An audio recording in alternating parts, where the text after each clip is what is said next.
Incredible. The armed forces of Ukraine have done what no one believed was possible. Strikes that are changing the course of the war. The occupiers have lost control. Things are happening faster than they can react. The most powerful strikes on the rear. Explosions that have destroyed the occupiers' systems from within. A raid that will go down in history. Prisoners who confess to the unbelievable. This is not just a success, this is a turning point. The enemy has been destroyed. Ukraine is on the path to victory. All the details right now. Welcome to Ukraine Today. I'm Solomia Dolik with the latest events. There has been a major breakthrough at the front. Our soldiers are confidently advancing in the Novopavlivka direction and have already secured a foothold in the center of Sichenove. While Russian propaganda invents victories, in reality they are losing positions and people. In just one day, the armed forces of Ukraine repelled 26 enemy attacks. The American Institute for the Study of War confirms that the successes of the Ukrainian armed forces are real, while Russian fakes have once again been exposed. Geolocated photos prove that the center of Sichenove is under the control of Ukrainian forces. A strike without a miss. Our soldiers are showing what real high-tech warfare looks like. Aerial reconnaissance spotted a column of Russians, along with artillery and ammunition. And just a few minutes later, HIMARS struck it. One precise hit and the enemy cannon was destroyed. A truck and an ammunition depot were blown up. Let's watch the video to see how it happened.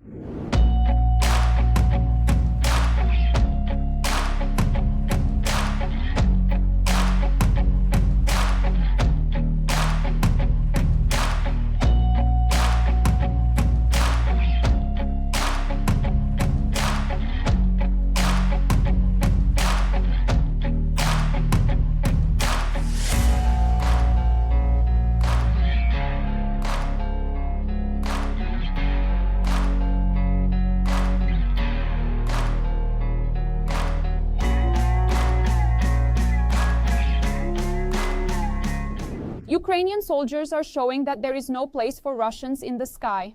In the Zaporizhzhia direction, the defense forces shot down a Su-34 bomber that was preparing to attack with guided aerial bombs. One precise shot, and instead of destroying Zaporizhzhia, the enemy lost another expensive aircraft along with its crew.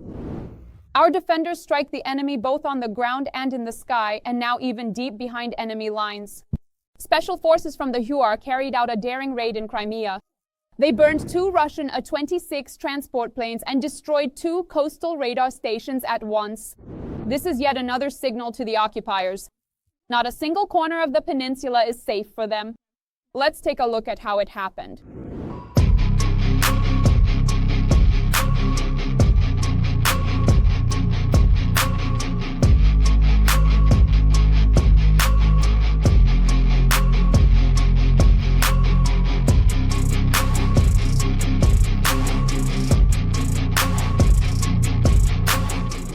Strike after strike, fighters from the Spartan Brigade captured 3 Russians who were advancing literally over the bodies of their own comrades.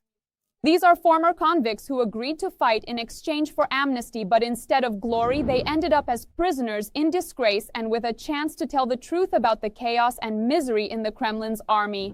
Ruslan, Arnold, and Alexander are Russian convicts who came to kill Ukrainians but ended up captured by the Spartan warriors. They say they agreed to fight not out of any kind of patriotic motives, but for early removal of their criminal records. Besides their citizenship, criminal records, and sentences, what unites them is the lack of combat training, poor treatment from their commanders, and vivid impressions from their top adventures on the Pokrovsk front, which is littered with the corpses of stormtroopers just like them. Meanwhile, chaos is growing even in the occupiers' rear. At night, our drone forces struck 3 gas distribution stations in the Luhansk region. Luhansk TPP was left with fuel, while enterprises, including the chemical giant in Severodonetsk, lost stable gas supplies. The Russian rear is cracking. And this is just the beginning. The fuel tank is running empty, the water in the tap is barely trickling, the blue fuel in the gas stove isn't so blue anymore, and soon even the chandelier will start to flicker. So this is what happiness looks like. Meanwhile, in the Pokrovsk direction, the number of assaults in September has decreased by 1/3 in the area of responsibility of the 46th Brigade. However, Russian forces are not reducing their use of aviation and drones. This was reported on the air of the telethon by Serhiy Kondratyuk, an officer of the Communications Department of the 46th Brigade. We have noted a decrease in attacks on our positions, and the month of September was no exception. On average, over the past few weeks, the enemy has carried out about a third fewer assault actions against our units. According to him, one of the reasons for the decrease in the number of clashes is the successful work targeting the logistics and movement of Russian troops. Other reasons are either unknown or I am not able to say. What the enemy is planning, I do not know. The armed forces of Ukraine are destroying the enemy's reserves, warehouses, logistics, and headquarters. Everything is under attack by Ukrainian soldiers. Several of Putin's generals have already been eliminated, and the unique operation by the defense intelligence on the other side of the Dnipro has proven that nothing is impossible for our fighters. Details from the front right now.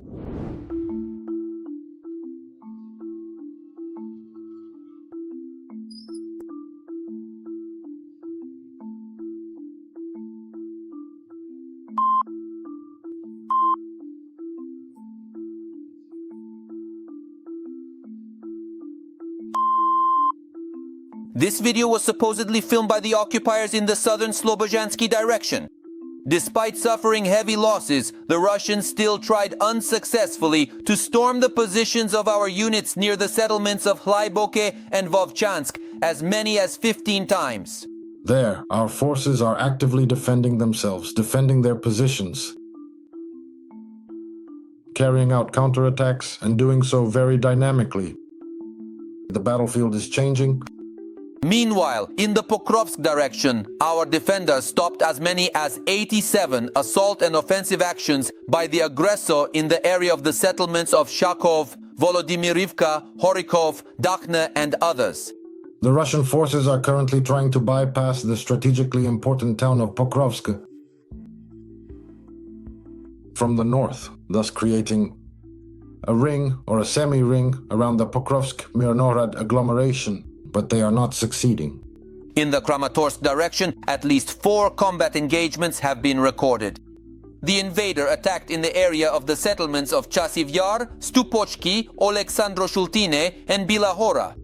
The AFU, in turn with the forces of the 5th Assault Brigade, carried out a precise and coordinated operation to detect and neutralize enemy artillery. The soldiers posted the corresponding video online. And these are already shots of our drones hunting down enemy personnel. The video published by the National Guard of Ukraine shows the work of their specialized brigade. The enemy finds no peace from the AFU, neither on land nor on water. Over the past day, the occupiers also lost a significant number of their boats. And here yet another enemy ammunition depot goes up in the air. Despite the enemy's use of electronic warfare, AFU drones hit their targets precisely. This week, Putin has also lost several of his generals. After all, thanks to the Special Operations Forces, they all went to attend Kobzon's concert. Our fighters managed to strike the logistics hub of Russia's 810th Separate Marine Brigade in the Kursk region. The strike hit precisely the occupiers' storage bases, ammunition depots, as well as concealed locations where the brigade's weapons and military equipment were kept. But despite all the Russian losses at the front and the relentless strikes on their rear, the Kremlin does not stop its attempts at terror against peaceful Ukrainian cities. Thus, the Russian Federation plans to increase missile and drone strikes to up to 1,000 attacks per day by the end of the year. This was stated by NSDC Secretary Rustem Umerov.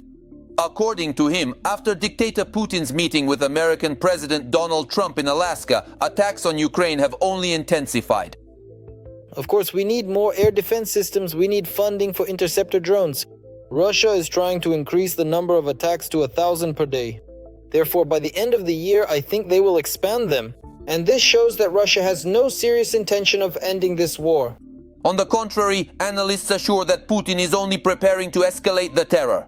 For example, Russia is now launching Shaheds from a site just 15 kilometers away, from the border with Ukraine. Satellite images proving this have been published by Western military observers. Objects resembling launchers located in the Bryansk region have 4 concealed storage zones and are equipped with 2 launch pads with catapults. Therefore, Ukraine's Flamingo missiles will have plenty of work to do.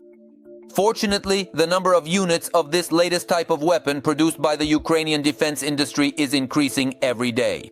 So, Ukraine is already producing at least 50 missiles per month. Let me remind you that previously it was only 30 units per month. Then by the end of this year, manufacturers promised to reach a production rate of up to 7 missiles per day. And here is another breakthrough, this time by the Main Intelligence Directorate. And this was already deep behind enemy lines. The GUR fighters shot down an enemy multi-purpose tractor on the Tendrivska spit. As a result of a nighttime raid, our fighters managed to set up a mini minefield on the spit. It was into this trap that the Russian Occupier's multi-purpose tractor later fell. Previously, Russian army soldiers had used it to deliver personnel, weapons, and supplies to enemy positions. But now, thanks to the special operation by the GUR, they won't be able to anymore. Every voice matters. Join our community, support independent journalism and help us bring you the truth from Ukraine. Become a member of Ukraine today. Join us now. At the same time, on the front line, the artillerymen of the 67th Brigade continue to destroy the enemy in the Dnipropetrovsk region. Every shot here is for the lives of their comrades and civilians. These warriors remain unbreakable even in the fiercest battles. Watch next to see how our defenders operate on the front line. An armored vehicle body and additional metal grills are the bare minimum needed to make a trip to the front safer. We are on the border between Donetsk and Dnipropetrovsk regions. Right now we're driving along a dangerous stretch of road, so it's best to go as fast as possible and rely on the armor. Our film crew is visiting the artillerymen of the 67th Separate Mechanized Brigade. Behind these soldiers are Bakhmut, Chasiv Yar, the Serebryansky Forest, Kursk region and Sumy region. Now, their area of responsibility is the border between the two regions. We heard that they've already taken something over there. I won't say exactly what they've taken, but I'll put it this way. We're trying to hold them back at the border of Dnipropetrovsk region. Helping with this is this American M119 howitzer, 105mm caliber. It's fast, compact and effective. As we've always called it here, it's the Zaporizhzhia gun. It hits very accurately. Especially when it was new, we could hit a window at 11 kilometers. We took out snipers with it. Its range with standard high explosive fragmentation shells is about 11 kilometers.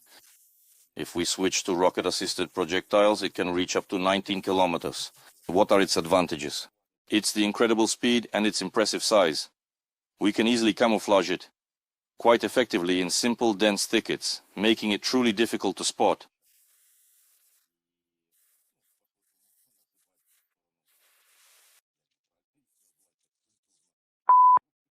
The Russian artillerymen also had to fire quickly during our visit.